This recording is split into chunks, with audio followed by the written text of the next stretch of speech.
उमा राम स्वभाव जेहि जाना, ताय भजन तज भावनाना।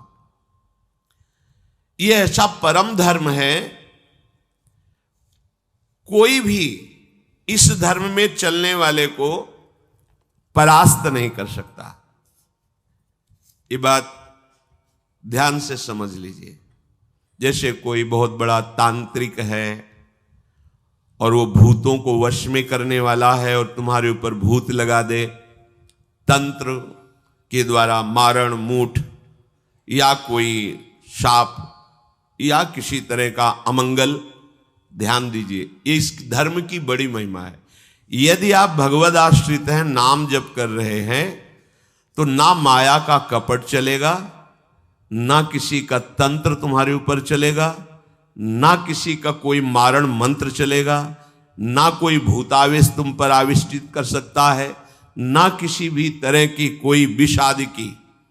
यदि आप सच्चे हृदय से भगवान की शरण में हो तो तुम्हारे ऊपर विष का भी प्रभाव खवाया जाएगा, विष वो हो जाएगा स्वास्थ्यवर्धक अमृत। गरल सुधा, गोस्वामी जी कह रहे, रिपु करहि मिताई, गोपद सिंधु अनल शीतलाई। जो भगवान का आश्रित जन होता है उसको विष भी अमृत हो जाता है। अगर उससे दुश्मनी करेगा ना कोई और उसका बुरा चाहेगा, वो जितना कुप्रचार करेगा, निंदा करेगा, उतने उसका यश बढ़ेगा। अगर वो आग लगा देगा तो उसके शरीर में चंदन से भी बढ़कर शीतलता का काम आग करेगी। जो भगवद आश्रित है, श्री हरिराम व्यास जी ने भी प्यारी जू के चरणों के आश्रित जनों को पुष्ट करने के लिए बताया कि राधा प्यारी के चरणारविंद शीतल सुखदाई, कोटि चंद मंद करत नख विद जुन्हाई। श्री राधा प्यारी के चरणारविंद शीतल सुखदाई। शाप ताप रोग शोक दारुण दुखारी, लाल इष्ट दुष्ट दलन कुंज भवन चारी। हमारी गोरी भोरी प्रियाजू के गोरे चरणारविंद का जिसने आश्रय ले लिया है, शरणागति ले ली है और राधा राधा नाम जप करता है, तो किसी भी ऋषि का साप उस पर लागू नहीं होगा। हरिराम व्यास जी कह रहे ये विशाखा सखी के अवतार है, कह रहे शाप कोई लागू नहीं होगा उसके ऊपर। ताप दैहिक दैविक भौतिक ताप उसका स्पर्श नहीं कर सकता। कोई भी पाप उसे अपने अधीन नहीं कर सकता। किसी का भी तंत्र मंत्र उसके ऊपर लागू नहीं हो सकता, क्योंकि ये चरणारविंद लालजू के भी इष्ट है और ये चरणारविंद दुष्टों की दुष्टता का दलन करने वाले और हृदय में प्रेम प्रकाशित करने वाले हैं। कोई भी भयानक से भयानक रोग तुम्हारे शरीर पर हो सकता है, पर वो तुम्हें अधीन नहीं कर पाएगा। शाप ताप रोग शोक, बड़ी से बड़ी हानि होने पर भी तुम्हें शोक स्पर्श नहीं करेगा।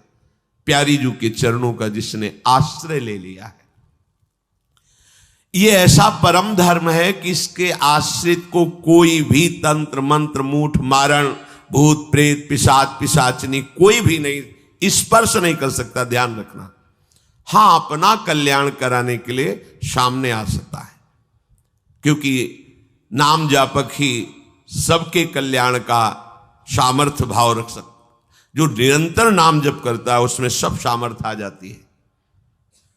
एक बार भाई जी से हनुमान प्रसाद पोद्दार जी समुद्र के किनारे बैठे नाम जप कर रहे थे, तो देखा एक सफेद पोशाक पहने हुए पाग बांधे हुए पारसी वेशभूषा में सामने खड़े हैं। भाई जी ने सदाचार के कारण कहा, बाबूजी क्यों खड़े हो, बैठ जाइए। तो उनका आप बोले तो मेरे में सामर्थ्य है आपसे बात करने की, डरना नहीं आप। भाई जी ने कहा मैं क्यों डरूंगा, आप कोई भयावह थोड़ी लग रहे हैं। बोले लग नहीं रहा, लेकिन भयावह हूं, मैं प्रेत हूं। भाई जी तो कोई बात नहीं। जो भगवत भजन में ये सब कई जगह ऐसा घटना में गंगा किनारे जैसे श्मशान है, ऐसा नहीं कि प्रेत योनि नहीं होती, होती है, पर वो प्रभाव नहीं दिखा सकती। ऐसे प्रत्यक्ष देखा है। भाई जी ने कहा कि तो आप हमारे पास क्यों आए हो? बोले अपना उद्धार कराने के लिए। मुझे गीता कंठस्थ है, बहुत से शास्त्र कंठस्थ हैं, पर कुछ ऐसी मेरे से गलतियां हो गई जिनके परिणाम रूप मुझे प्रेत योनि प्राप्त हुई है। फिर मुझे आंतरिक संकेत हुआ है कि आप हमारा कल्याण कर सकते हो। भाई जी ने कहा तो बड़े आश्चर्य की बात है कि आपको गीता कंठस्थ है और फिर आप प्रेत योनि में, गीता के एक श्लोक बोल दे तो प्रेत तो मुक्त हो जाता है। बोले मुझे से कुछ ऐसे भयानक अपराध हो गए, जैसे गुरुद्रोह है, वैष्णव अपराध, ये बड़े भयानक अपराध होते हैं। जब किसी का पतन होना होता है तो माया यही खेल खिलवाती है, क्योंकि और सब पाप हैं वो दरस परस अगनाश, गुरुजनों के संतों के दर्शनों से ही नष्ट हो जाते हैं। लेकिन संत द्रोह, नाम जापक, वैष्णव द्रोह, गुरु अवज्ञा, गुरुद्रोह, ये भयानक अपराध होते हैं, इनसे दुर्गति हो जाती है। तो अपना कल्याण करने के लिए कोई ऐसा भले नहीं तो किसी भी भक्त के सामने, भगवद आश्रित नाम जापक के सामने किसी का चेटक नहीं चलता है।